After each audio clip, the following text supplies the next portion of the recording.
Shalom, shalom, que Dieu nous bénisse, que Hachem Elohim nous soutienne et par son esprit continue à nous éclairer.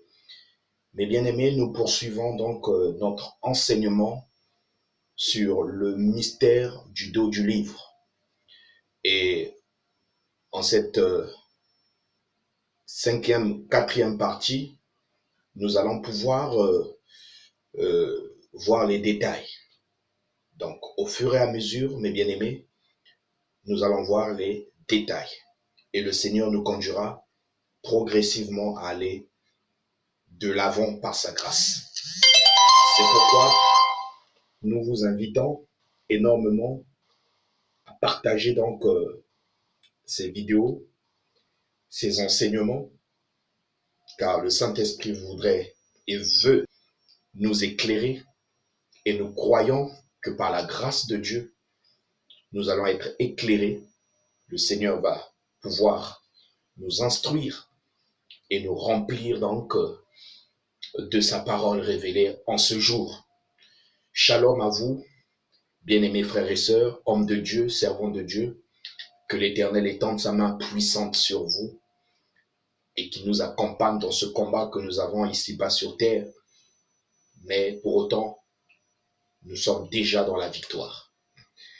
Et sans plus tarder, nous allons donc voir les détails de ce sujet, de ce thème, qui est un thème général.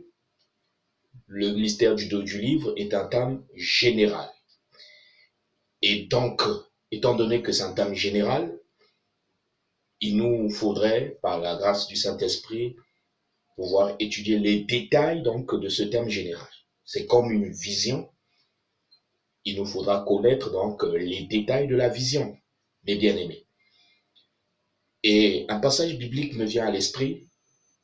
Nous allons pouvoir lire dans Actes chapitre 2, à partir donc du verset 40 à 44. Actes chapitre 2, versets 40 à 44, et nous lisons au nom du Seigneur Jésus-Christ. Et par plusieurs autres paroles, il les conjurait et les exhortait, disant: sauvez-vous de cette génération perverse. Sauvez-vous de cette génération perverse. Comme cette génération où nous nous trouvons aujourd'hui, c'est une génération véritablement dans le chaos. Voilà. Ceux qui acceptèrent sa parole, donc l'apôtre Pierre qui, dans Actes chapitre 2, était celui qui a adressé donc la parole de Dieu, furent baptisés. Et en ce jour-là, le nombre des disciples s'augmenta d'environ 3000 âmes. Vous voyez? 3000 âmes en une seule prêche. Ils persévéraient dans l'enseignement des apôtres. Ils persévéraient dans l'enseignement des apôtres. Aujourd'hui, nous constatons effectivement que dans beaucoup d'églises, les hommes, les femmes n'aiment plus les enseignements, préférant plus aller directement aux bénédictions et autres. Mes bien-aimés, revenez à la parole. Le réveil n'est autre que le retour à la parole véritable qui vous construit. Mes bien-aimés, ils persévéraient dans l'enseignement des apôtres, communion fraternelle, dans la fraction du pain et dans les prières. Voilà. La crainte s'emparait de chacun et il se faisait beaucoup de prodiges et de miracles par les apôtres. Par les apôtres. Mes bien-aimés, tous ceux qui croyaient étaient dans le même lieu et ils avaient tout en commun. ils avaient tout en commun. S'il faille poser la question de savoir est-ce qu'aujourd'hui on retrouve un peu cette administration, cette conduite aujourd'hui, eh bien on se pose beaucoup de questions. Mais le Seigneur nous aidera au travers des enseignements que nous aurons par la grâce de Dieu sur l'histoire de l'Église, mes bien-aimés, hier et aujourd'hui. Parce que c'est très important que les bien-aimés frères et sœurs comprennent tout ce qui se passe aujourd'hui. Il y a une histoire. Une histoire. Le mystère du dos du livre, les détails dans notre quatrième partie. Nous venons de lire Actes chapitre 2, versets 40 à 44. Pourquoi? Simplement pour rappeler à chacun, mes bien-aimés, que l'enseignement est un élément important dans la vie d'un enfant de Dieu. Un frère, une sœur qui n'est pas enseigné tombera dans des fausses doctrines, dans des hérésies et dans beaucoup de confusion, d'erreurs, mes bien-aimés. C'est pourquoi l'enseignement nous permet d'être matures spirituellement. Je répète, l'enseignement biblique nous permet d'être matures spirituellement. Alors, c'est pourquoi, dans cet élan d'idées, par l'Esprit de Dieu, nous avons vu le livre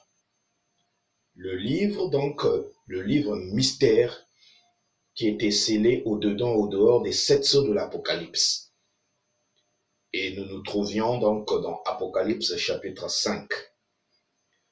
Et nous avons remarqué, mes bien-aimés, qu'à partir d'Apocalypse chapitre 10, verset 7 notamment, le livre, non pas seulement a été ouvert par Christ lui-même d'abord, Christ lui-même a ouvert d'abord le livre et a révélé le contenu. Et dans Apocalypse 17, cela est né au 7e ange qui a sonné la trompette.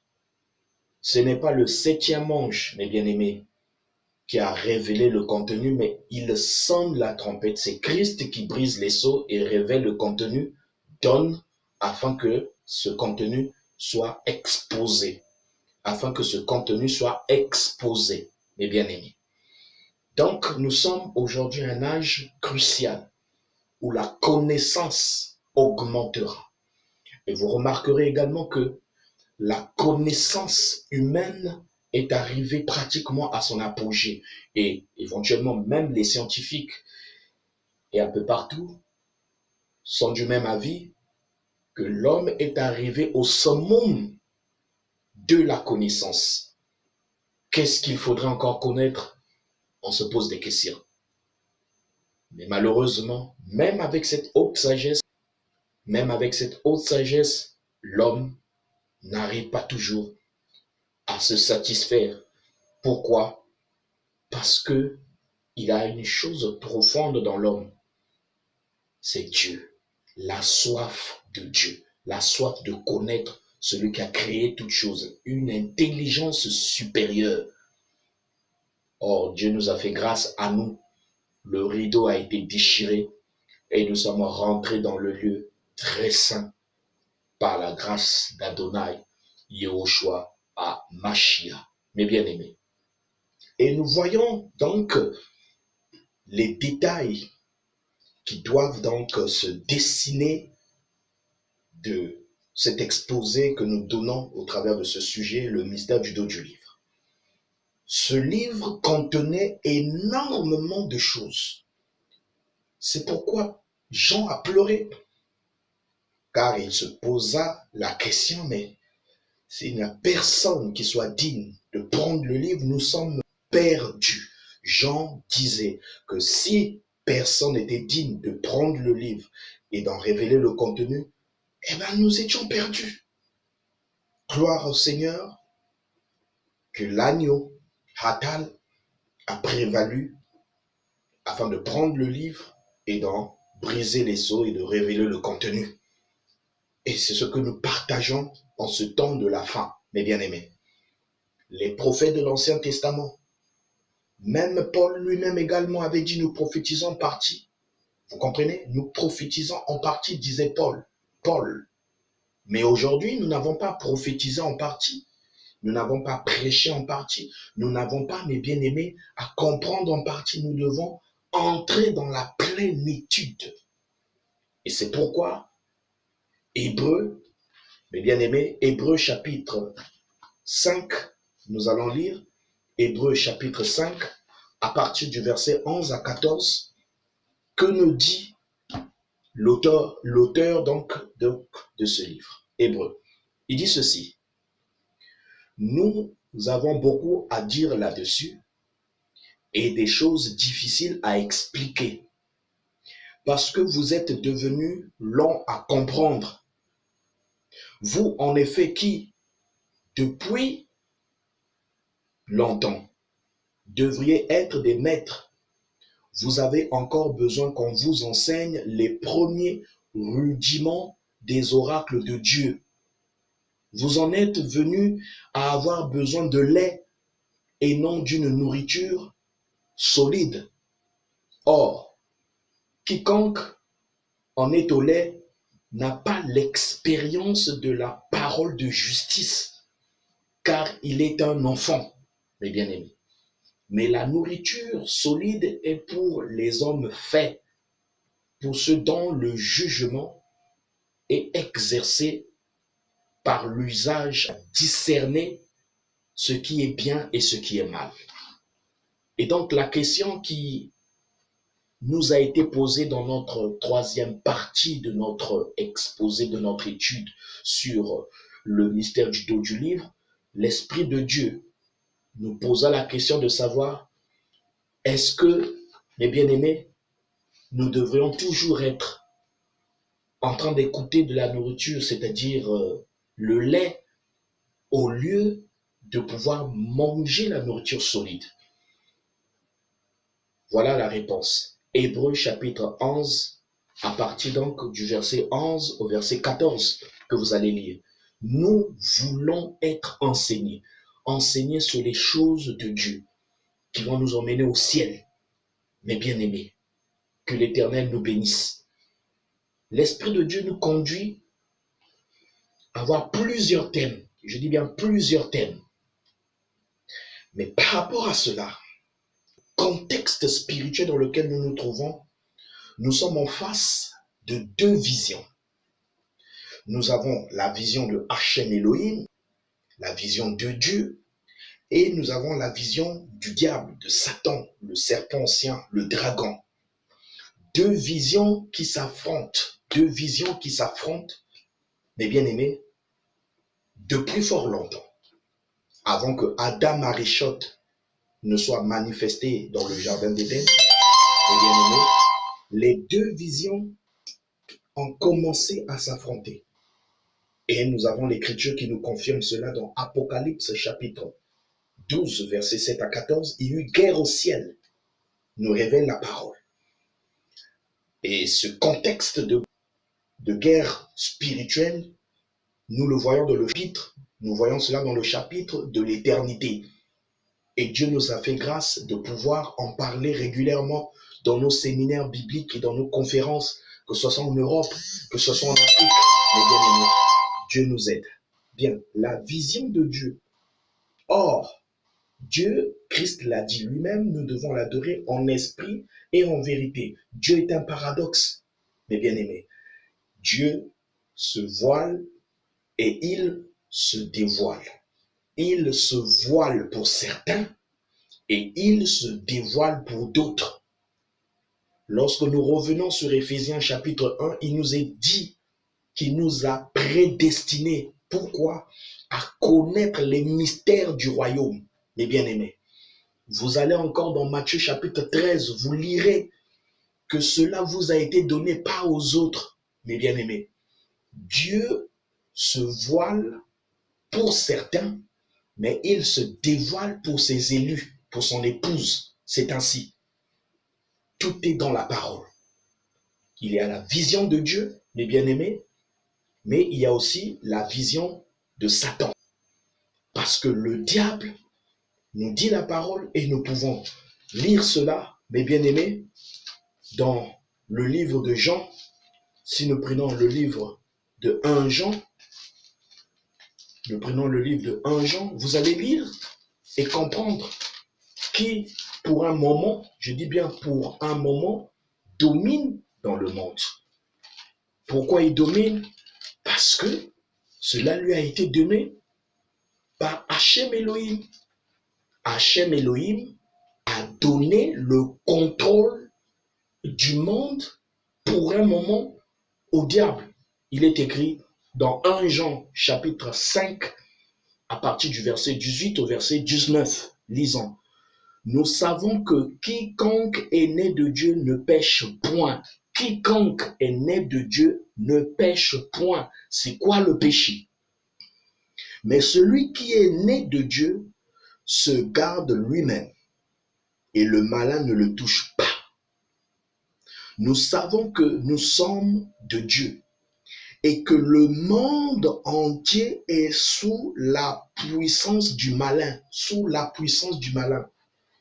Le malin, c'est le diable, Satan, qui fut Lucifer, ange de lumière. Nous allons rentrer dans les détails au fur et à mesure, mes bien-aimés. Donc, il y a deux visions qui s'affrontent. Deux visions qui s'affrontent. Deux royaumes qui s'affrontent. C'est pourquoi les Hébreux disent, il y a eu le jour, il y a eu la nuit. Pourquoi? Parce que le jour, la lumière typifie le royaume de Dieu et la nuit, les ténèbres typifient le royaume du diable. Vaï, vaïr, vaï, boker. Alors, l'homme dans tout ça se trouve où? L'homme dans tout ça se trouve où, mes bien-aimés? La position de l'homme. C'est la question qui a été posée dans le jardin d'Éden à Adam Arishot. Car il lui a été posé la question de savoir où es-tu Adam? Où es-tu Adam? Et c'est la question qu'il faille se poser aujourd'hui. Où sommes-nous? Dans quelle position, mes bien-aimés? Et c'est spirituel d'abord. Ta relation avec Hachem Elohim. Quelle est notre position, mes bien-aimés, vis-à-vis de la parole de ce jour qui t'a été destinée? La position de l'homme. Deux royaumes qui s'affrontent, deux visions qui s'affrontent. Où est la position de l'homme? Quelle est la position de l'homme? Car il n'y a pas de neutralité. Ou on est du côté de Dieu, ou on est du côté du diable, mes bien-aimés. Il faut s'aligner. Il faut s'aligner. Mais nous nous alignons sur quoi? Quel est notre fondement, mes bien-aimés? La foi apostolique. Le retour à la parole, à la vérité parfaite, pure. Nous devons enseigner, prêcher la parole dans la vérité et dans toute la vérité, mes bien-aimés. Car ne fût-ce qu'un iota ne doit être mis à côté. Adonai est là pour nous révéler sa parole. Gardons cette conscience, mes bien-aimés. La position de l'homme. C'est pourquoi cela nous conduit à avoir la connaissance de soi et la connaissance du monde. La connaissance de soi et la connaissance du monde. Or, pour se connaître soi-même, il est impératif de connaître qui est Dieu. Qui est Dieu? Or, mes bien-aimés, sachez une chose, vous devez croire Dieu. On ne cherche pas, mes bien-aimés, à réfléchir avec Dieu. Dieu, il faut le croire. Et il faut le croire dans sa nature. Il faut le croire dans sa volonté.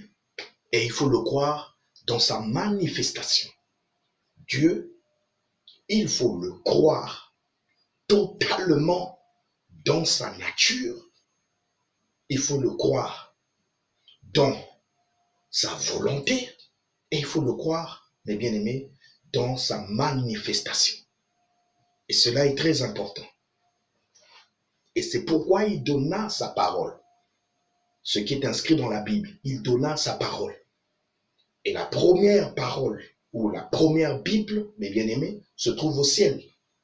Ensuite, sur la pierre, les pyramides que nous allons voir, notamment avec notre grand thème sur l'Afrique révélée dans la prophétie biblique, mes bien-aimés. Et ensuite, nous avons la Bible, parchemin, Bible, papier que nous avons aujourd'hui. Cette Bible, cette parole doit se faire chair en nous. C'est pourquoi il est parlé de la parole faite chair dans 1 Jean, chapitre 1 Jean chapitre 1, verset 14. La parole s'est faite chair. Et tous ceux qui reçoivent la parole deviennent des paroles vivantes et des épîtres vivants que les hommes doivent lire, mes bien-aimés. Il ne s'agit pas seulement de parler, mais de manifester véritablement la parole. Et c'est pourquoi, mes bien-aimés, le Seigneur, par son esprit, nous oriente. Donc, nous avons deux visions. Et la position de l'homme. Et l'homme doit faire un choix. Et c'est ce choix qui détermine notre destinée. Le choix détermine notre destinée. Car ici-bas sur terre, chacun est appelé à faire un choix. Nous choisissons de servir le Seigneur, de croire en Dieu. Mais d'autres non. Et c'est là où la guerre commence. La guerre des lois, mes bien-aimés. C'est très important que nous le sachions. Car cela nous permet de pouvoir avancer avec Hachem Elohim. Et donc, depuis toute chose est manifestée. Mais avant cela, mes bien-aimés, la plénitude de Dieu voulait et désirait. Dieu, qu'est-ce qu'il voulait? Dans toute sa plénitude, il voulait et désirait atteindre un but. Et ce but, mes bien-aimés, c'est l'achèvement dans la perfection. Dieu voulait atteindre un but, c'est l'achèvement dans la perfection, mes bien-aimés. Seulement, l'achèvement ne trouve son accomplissement que dans la dimension ciel et terre. La dimension ciel et terre. Parce que l'éternité, mes bien-aimés, la question de l'éternité, la thématique de l'éternité est un domaine de l'infini. Et donc, n'a pas besoin donc d'achèvement. Autrement dit, l'éternité, c'est l'infini. L'éternité, c'est l'infini. Et le ciel et la terre, ce sont des œuvres achevées. Des œuvres achevées. Les bien-aimés. C'est ainsi que nous retrouvons l'écriture de Jean chapitre 1 verset 5 qui corrobore ce que nous disons.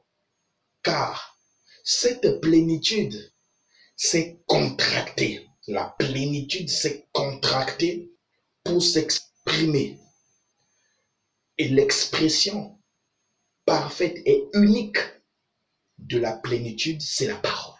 Je reprends. L'expression parfaite et unique de la plénitude, c'est la parole. Or, la parole, dans toute sa plénitude, n'a pas encore atteint son achèvement, ni au ciel, ni sur terre. Parce qu'il y a un commencement et il faut une fin, mes bien-aimés. Tout est dans le plan de Dieu. Tout est dans le plan de Dieu. Le ciel et la terre. Ce ne sont pas, mes bien-aimés, le ciel et la terre. Ces deux dimensions qui sont l'achèvement parfait ni final de Dieu. Non et non. L'achèvement final de la plénitude de la parole de Dieu, c'est l'épouse de Christ. Je reprends. L'achèvement final de la plénitude de la parole, c'est l'épouse de Christ. Alléluia. Il y a tellement de choses à dire là-dessus. L'Ancien Testament n'est que l'ombre des choses à venir. L'Ancien Testament n'est que l'ombre des choses à venir. Mais nous sommes plus aujourd'hui dans l'ombre des choses à venir. Nous sommes dans la réalité. Nous sommes aujourd'hui l'œuvre achevée de la plénitude de la parole, mes bien-aimés. Depuis que la plénitude de la parole a commencé son œuvre de création, on ne pouvait pas parler d'achèvement. On ne pouvait pas parler d'achèvement. Il faut que Genèse chapitre 2, verset 2 s'accomplisse. Qu'est-ce qui doit s'accomplir? Le repos de la plénitude de Dieu. Or, le seul lieu de repos de Dieu, que Dieu s'est choisi, c'est en Jésus-Christ. Et le second lieu d'adoration, le second lieu que Dieu s'est choisi, que l'épouse s'est choisie, c'est dans son épouse. Donc, il y a l'accomplissement de la plénitude de Dieu dans l'épouse. Et tout cela, nous allons donner des détails, mes bien-aimés, au fur et à mesure. Et c'est pourquoi tous ces thèmes que nous allons voir, le Seigneur permettra que nous rentrions donc dans les détails. Il y a plusieurs thèmes, mes bien-aimés, plus de 300 thèmes. Nous avons plus de 300 thèmes au regard de ce thème général sur le mystère du dos du livre. Le mystère du dos du livre n'est qu'un thème général. Mais les détails de la vision, nous allons, mes bien-aimés, suivre cela au fur et à mesure des vidéos que nous aurons à poster. Nous vous prions de poser vos questions maintenant, de pouvoir participer régulièrement. Mes bien-aimés, nous aurons des séminaires et des conférences bibliques de par le monde. Dieu permettra cela par sa grâce afin que l'Église épouse soit préparée. Car les temps sont difficiles. Nous avons les 7 sceaux de l'Apocalypse que nous verrons. Le livre de vie de l'agneau immolé avant la fondation du monde. La 7e ville de refuge. Le réveil et les fils du midi, l'étendard du midi. Jérusalem, ville 3 fois sainte. L'éternité et l'enlèvement de l'Église. L'obscurité du lieu très saint. Quand le divin couvre l'humain. Les 2 piliers du temple de Dagon au temps de la fin. Le langage silencieux du Zivoug, la triple tentation, les 4 faces cachées de Adonai, les 4 cavaliers de l'Apocalypse, le mystère des 2 fondements, les affaires du Père, un triple exode, naissance sans naissance, mort sans mort, les mystères cachés de la chambre du roi, les 7 trompettes, les 7 tonnerres, car nous allons voir cela. L'Afrique dans la prophétie biblique, le temps du jugement, nous verrons cela, l'eschatologie et la prophétie, vérité ou hérésie. Le nouvel ordre mondial, nous verrons cela en 70 chapitres. Comment reconnaître une fausse et des faux oins, comment reconnaître une fausse église et des faux oins. Nous verrons cela. La vision de l'Apocalypse et l'éternité. La théologie à l'épreuve de la prophétie de ce temps de la fin. Nous verrons cela, mes bien-aimés, l'histoire des réveils. Le feu étranger dans les églises. Nous verrons cela. Les fils du midi. La rencontre entre le soleil et la lune. L'histoire de l'église hier et aujourd'hui. La gestion des conflits dans l'église. Mes bien-aimés, nous verrons cela. Et plusieurs thèmes. Les noms blasphématoires et la vision de Satan. La paix au service, mes bien-aimés, de la guerre, les virus spirituels, la démonologie, nous verrons cela, la guerre des lois, sortir libre de la tutelle du royaume des ténèbres, la judaïsation des églises, mes bien-aimés, la politique et l'église, réponse donc de l'histoire, la nudité de Dieu, Jésus-Christ et Christ, des dimensions, ces doctrines qui rentrent maintenant dans nos églises, mes bien-aimés. Nous allons revenir sur la parole. Il y a tellement de thèmes. Le jugement dernier et l'éternité. Nous verrons tout cela, mes bien-aimés. Shalom, que Dieu nous bénisse, que la grâce de Dieu soit avec nous et que le Seigneur nous accompagne. Shalom, shalom, que Dieu nous comble. Merci.